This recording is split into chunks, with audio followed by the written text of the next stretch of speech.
Hi guys, good morning. It is April 8th today, and I am another 24 hours sober, so I figured I would do a little share. I don't even know how I'm going to post this or anything, but it's in my phone, so someone will help me. But I have been up for a while now, and it's very early in the morning. It's 5:40. Um, I slept 12 hours last night, and I know I got too much sleep because I hit a wall during the day, but um I've been going to sleep naturally, and I'm so blessed, and just happy. I'm gonna let you guys know off the gate. I'm not a pastor, priest, preacher, whatever, counselor, anything. I am a full blown alcoholic who is trying to recover. I am a mom. I am a daughter and a sister, which I haven't been for so long. All three of those things, and I'm a friend. Um, and I am ready to get back to having those relationships. I'm not ready to get back to where I was because that's horrible. Um, what I'm going to share with you is just how it's working for me, and I have to speak about something. Excuse me. Um, I just really felt the need to share this, that I've been really puzzled on why I keep relapsing. And like I said, I'm sober, but all that matters is I'm sober right now and sober today. And I thanked God for yesterday for keeping me sober from alcohol and drugs. And I pray for another 24 hours today, and that's all I can do. It doesn't matter if I told you guys I had 17 months, 4 months, or whatever I have, if I'm not doing the right thing. And I want to tell you guys I'm finally doing the right thing. And I feel like I'm breaking a rule by sharing this because you're supposed to wait so long in the program that I'm in before you can go back to your treatment center and speak. It's 6 months. Before you can be a sponsor, it's a year. Before you can speak on a speaker night, I think it's 6 months or a year. Everything has a timeline. And I killed myself with those timelines, you guys, like literally twice killed myself. Because I went to drink because I got so discouraged on, well, damn it, I'm only at 22 days, and I was like the 30-day queen, and I would never go get my chips, but I'd make it a month and then be like, okay, let's go try drinking again. It might be different. I know the problems I've caused with this, but that's how you know it's a sickness. I allowed my brain to talk Shayna, me, into the devil's choice, which is going to get my vodka. That was my drink, and I drank nothing else.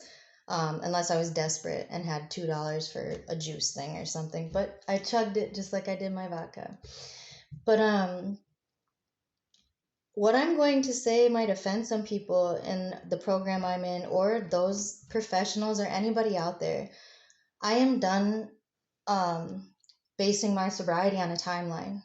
I I physically can't do it, and I have prayed and prayed and prayed on it, and it's not that God hasn't answered me.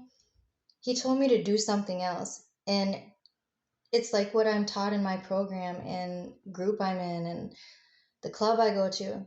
You have to work your program and do what works for you, not what works for him, her, or everybody else. So, you guys, God is telling me to share. And damn it, I'm going to share. And I'm not going to sugarcoat. I'm here to share, not sugarcoat. And I'm going to speak because I have nobody in this apartment of mine telling me that, oh, Shayna, you don't have 6 months. You don't have a year. You don't have this, that. You can't go there until this long. Can't visit because you haven't.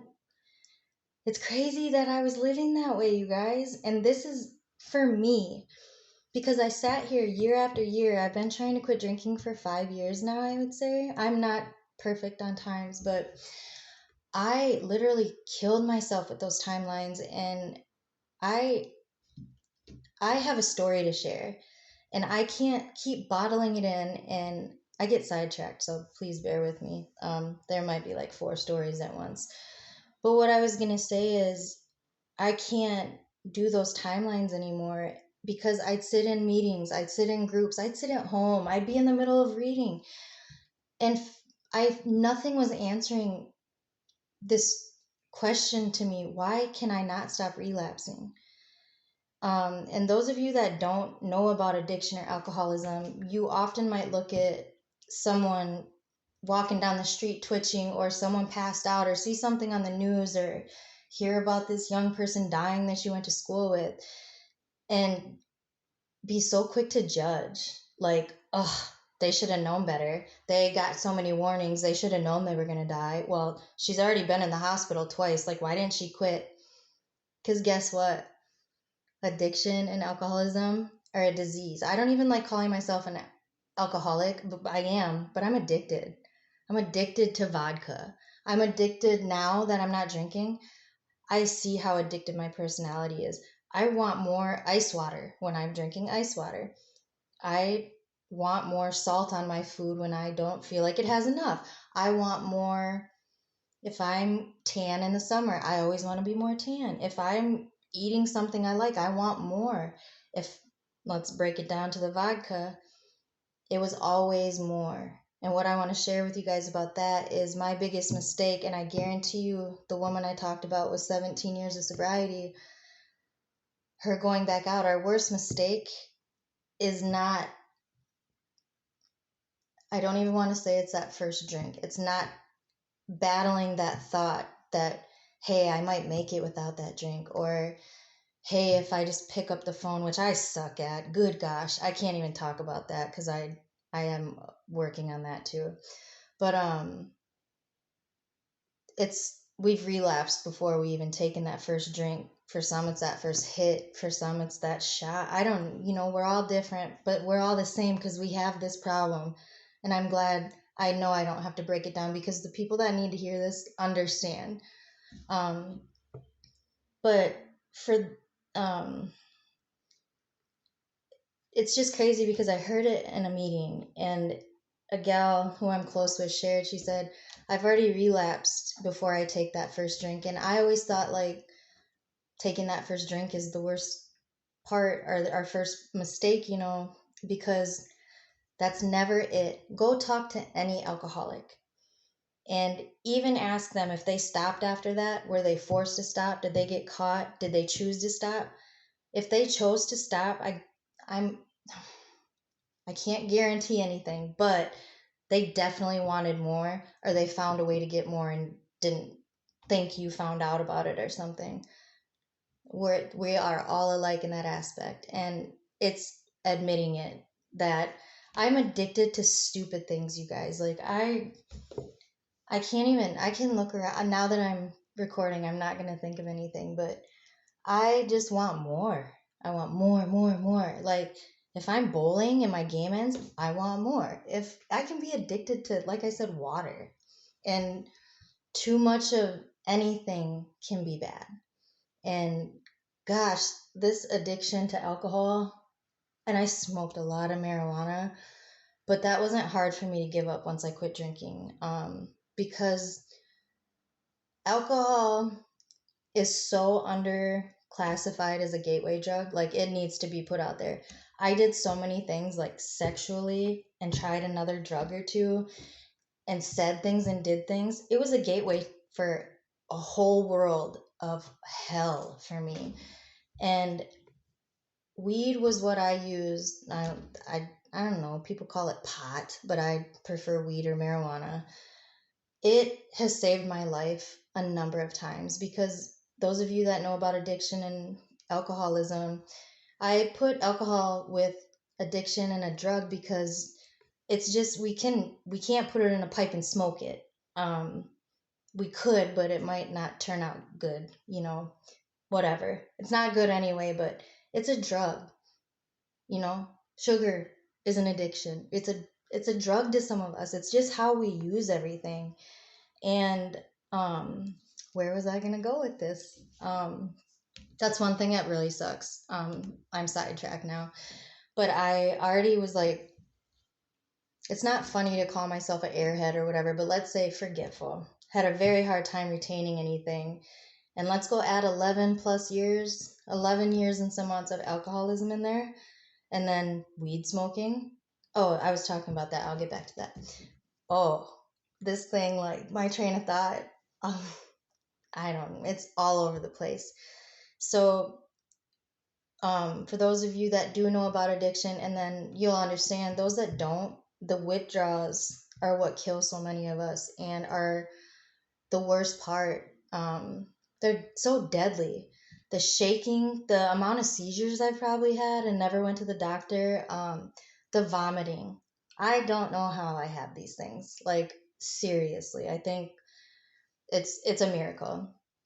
And just the sickness that you go through, the pain, and sitting in my apartment, you guys, I would literally close every window and make it as dark as I could, be in my bedroom.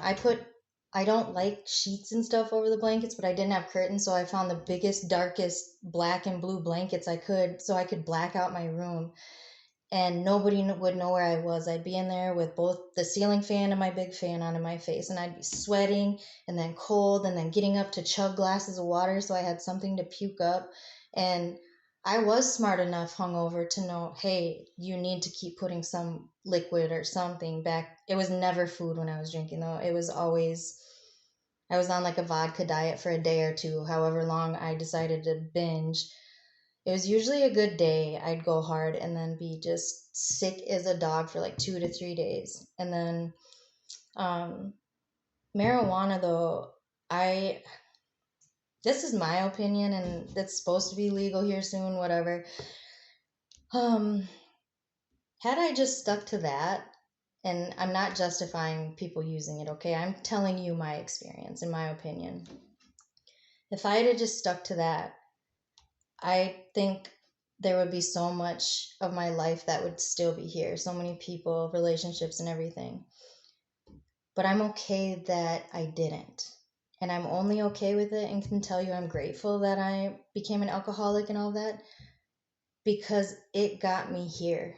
And I'm only going to say I'm grateful because I survived. And I don't know how, you guys, and I don't know how I'm able even to share this stuff with you today because a lot of people that did what I did are in a vegetative state the rest of their life on life support or they're dead, um, or institutionalized the rest of their life, which it depends on who you ask. Some people think I should probably be there the rest of my life, but I know I'm trying. But I could hit a bowl of weed, um, the cart, like whatever. You guys, if you know what it is, it's carts, oil. And be shaking so bad and had been vomiting for 4 or 5 hours, but finally got myself out of bed or was able to stop shaking enough to get in contact with someone to bring me some. And 9 times out of 10, I almost want to say 10, but it was a man. And I would hit it. That's beside the fact. Sorry. I would hit it, and within, I guarantee you, less than 60 seconds. I mean, and I would make myself hit it hard, and if I needed a cough to get it, you guys know what I'm talking about. Maybe you don't, but I'm doing my best to explain. Um, I'd instantly stop shaking, and then I'd make myself smoke a little more, and within a half hour to an hour, after not eating, I'm serious, you guys, I've gone weeks without eating, and I'm not a sumo wrestler. I won't compare myself to any other man or woman, but I don't have 40, 50 pounds to lose. And I drank like I did. And like I was feeding myself vodka and whatever I chased it with, it would be anything when you're desperate. But weed saved my life. I know it sounds so odd and probably pathetic to a lot of you, but I could have done so many other things that I thought were going to fix my problem. And I guarantee you, 155%, I would have cross addicted and got it. I cannot believe, though, that I don't have an addiction to pills with how bad they've been in my family. Um, it's just insane that I can say no to that. I can say no to hard drugs. I don't want to pick them up because, hey, I know a family member who got addicted or died or did whatever. Why is it I can say no to that stuff and not alcohol? Because that is my drug of choice. That is, I'm not going to say it's in God's hands and it's his fault he did this, but I found alcohol. Some people find drugs, some people find weed. I happen to find weed at a Okay, I think I was introduced to it and actually tried it when I was 17. And I might be wrong, but I told my boyfriend at the time that I was ready and he had it. So never forced me, like, but it was an option. So I don't have a problem with it. And that is going to bother a lot of people too. But I'm tired of like going into rooms and sharing and worried about being judged because it does happen. Nobody in those rooms are perfect and no room is perfect. So I just am tired of being judged on it and not speaking up about something that helped me. And for those that want to say it's a gateway drug, this thing never led me to do anything. The worst thing it did was lead me to my cupboard. And hey, I needed that from it. So this is a lot longer than I thought. So I really hope I get the courage to share it. And I'm in my bathrobe at 5, 6 in the morning, whatever. But I really feel that it's time for me to share. And as I said, like I propped the phone up in my bathroom that doesn't even have my shower curtain up or anything. But I am not going to say I'm a Bible thumper. I'm going to preach to you. I'm going to force God on you or anything. I'm going to share what He's done in my life.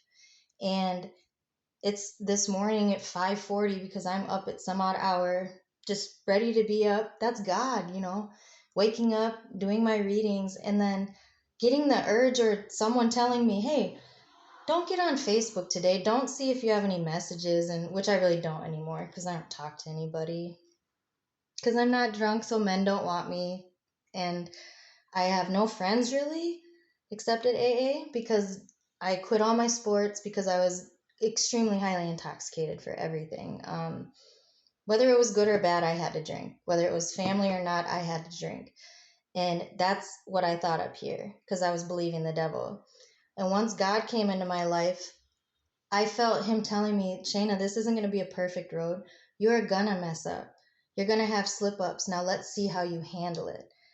I fought God on that because I'm like, no, I don't have to be one of those people that slip up. And it's like the gopher game with the things you whack them with. I kept getting whacked down because I thought, oh, I've got this. And then I'd relapse and, oh, I got this. No. And like I said again, this is exactly why I'm sharing. And I'm not at a program right now. I'm not in a club. I'm in my own 2-bedroom apartment that I got so sick and tired of being lonely in all the time because I let myself be lonely instead of knowing it's okay to be alone.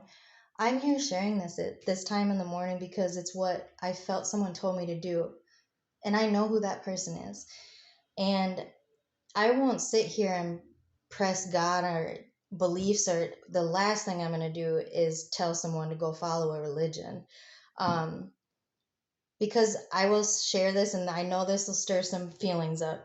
But religion, in my opinion, I don't remember where I heard this or if I heard it, but it's man's way of changing something God created. And that is happening in our world and our country especially um, every single day. It's like we have downgraded or brought in God onto human level and stopped believing that there's actually someone we need to believe in or that put us here on this earth.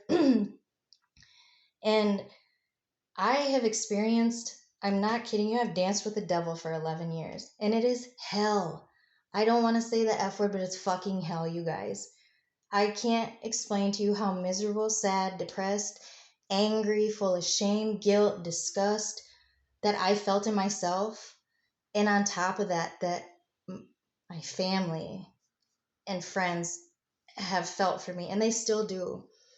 And I am so grateful that I found God because I don't think I could survive sitting down with every family member and friend that I've hurt, which a lot of them, that's what they prefer I would do. They feel I owe an explanation or why I did this or how did I not stop drinking. You lost everything, Shayna, your marriage, you had to move out of the house, you lost vehicles, everything. When they say you can lose everything, I even lost my life twice. But I'm here, and I don't know if I have another 30 days. I don't know if I have another 15 or tomorrow. It's 6 o'clock or something like that in the morning. And I'm going to share with you guys that my higher power, who I choose as God, I do not follow a religion.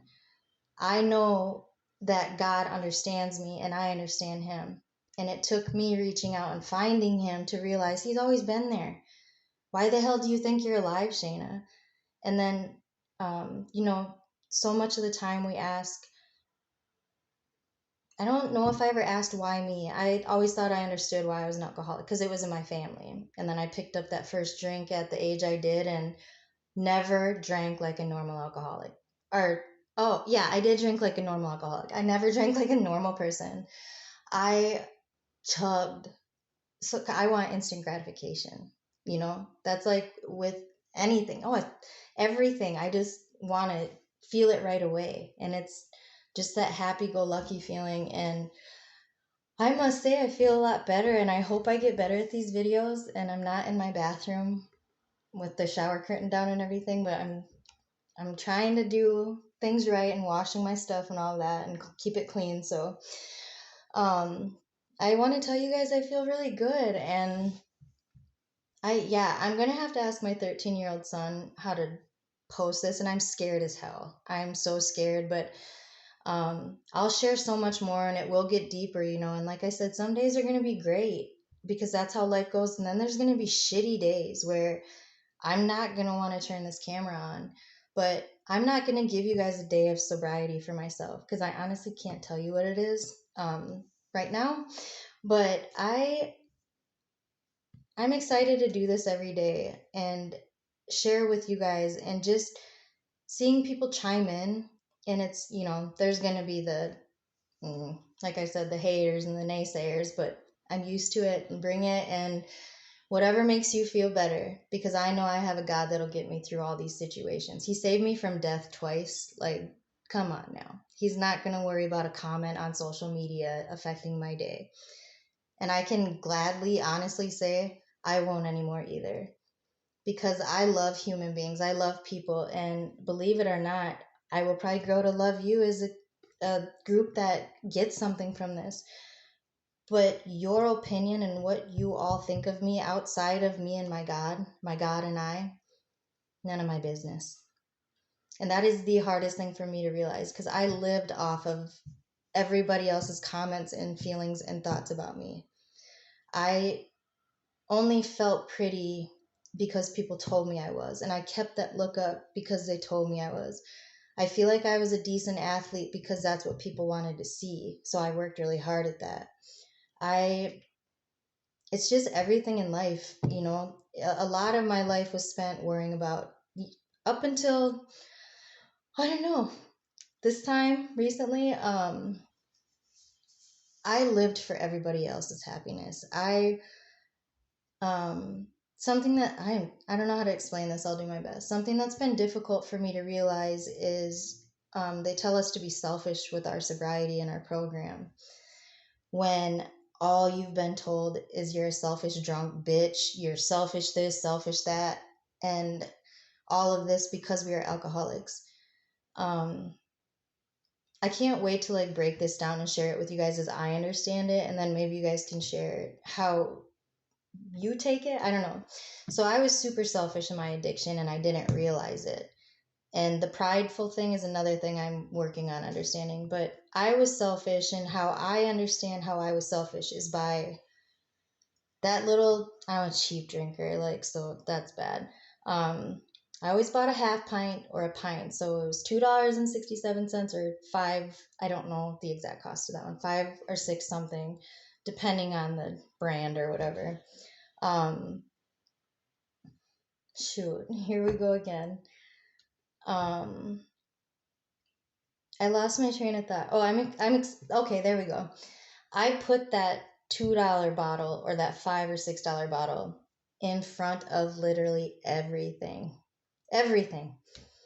And this is what I was trying to get at earlier. For those that think that I want to do that, I will tell you from the first time I drank, I never enjoyed it. I was taught how to puke up or downhill, and I can't remember which. None of them make sense to me. So, because I'm going to fall in it, in my opinion, either way. I never, ever drank for fun. Never, you guys, because I drank to get that instant feeling. So I remember the first time I drank, Oh shoot, I think it was the first time. I didn't get drunk or anything, but I knew I never wanted tequila again because my older brother, he was of age, had a bottle that had been in our fridge forever, and I just got so curious one day, like, why does he drink this? Like, what's it smell like? And I had a girlfriend over, and she drank with other girlfriends. You know, I was the virgin to alcohol. That stuff was so disgusting, you guys. I always told myself I never did drink tequila. I think a couple times I tried to take shots of Patron, which was supposed to be easier because it's high end stuff. No, no. I tasted that for 3 days and I would smell it like coming out my pores, and I'm like, this is outrageous. Like, but then I found this cheap vodka. You guys, I have 4 beautiful children. I I was in a relationship, I believe, for almost 15 years, you know, together 9 and married 7. Had 4 kids all with the same man. Dealt with issues that you wouldn't believe because they sound impossible, but things. And now that I'm naked to the world, things I did in that relationship, a lot of times I want to say intoxicated. Once I started drinking like really bad after 22 years, or like it became a really big problem, I did things intoxicated that I am so glad that God is the one that I have to go to and that knows I did all of this. Because, see, I'm all over the place. As I was stating, I can't go to every family member or friend and what we call it is our drunk log and sit there and break down everything we did, who we did it to, why we did it. I'm sorry, this, I'm sorry. Our I'm sorries are worthless. Our word is no good. We will catch ourselves saying I'm sorry, but all you can do is show. Um, but I can't do that. And I could, but that's not what my God is telling me to do. I'm forgiven because I'm forgiven before I even sin, but I don't take advantage of that. And I didn't start understanding that till recently, that Jesus Christ, his son, died on the cross so we could be forgiven. And it's insane how if you tie that into your daily life and ask for forgiveness, that's the first thing. Um, just asking for forgiveness. People are going to struggle. I'm not going to say names of my family members or friends, but they're going to struggle to understand why I won't explain something or why it's taken me so long to get sober and all of this. And I'm going to just keep repeating it, you guys. It's because I wasn't doing this. I wasn't sharing my honest to God story. I was working my program, going to club, but I had so much more to say. And I wanted to get up in front of everybody and just let it out. Like, now you guys know me, and I'm unable to do that because of timelines. And this is my phone, this is my apartment, this is my sobriety, and this is what is, I hope, gonna work for me. It's the first video I've ever done. I've never blogged, and like I said, I'm gonna need help posting it, but I'm talking with my hands in a bathrobe. Gross. I don't care. I had, like I said, someone telling me go share. And today is Thursday, April 8th, like I said, and I'm excited for another 24 hours. And I have a whole list of stuff on my fridge to do, which is basically my whole apartment.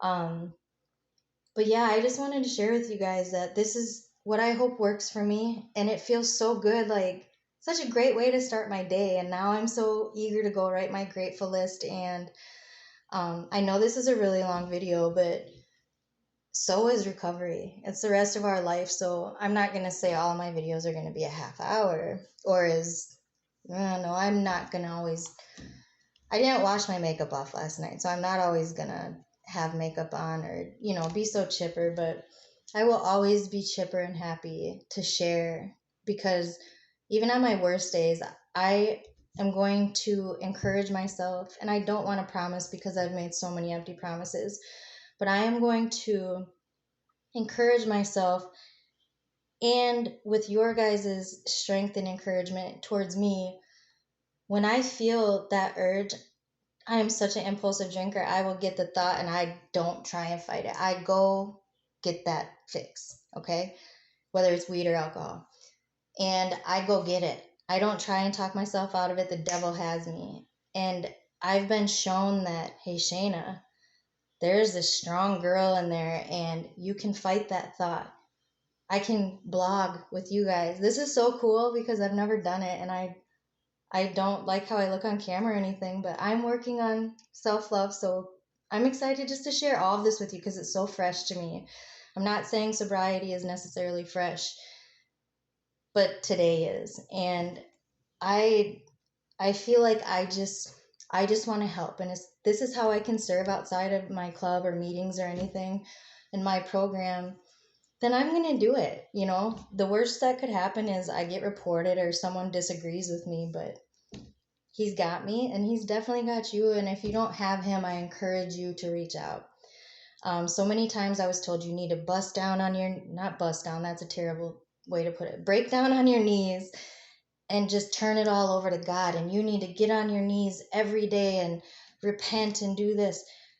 You guys, that didn't work for me. I would come up with an excuse, or I would be in the middle of prayer and then 2 to 5 minutes later be cooking something in the kitchen and be like, oh, well, what happened?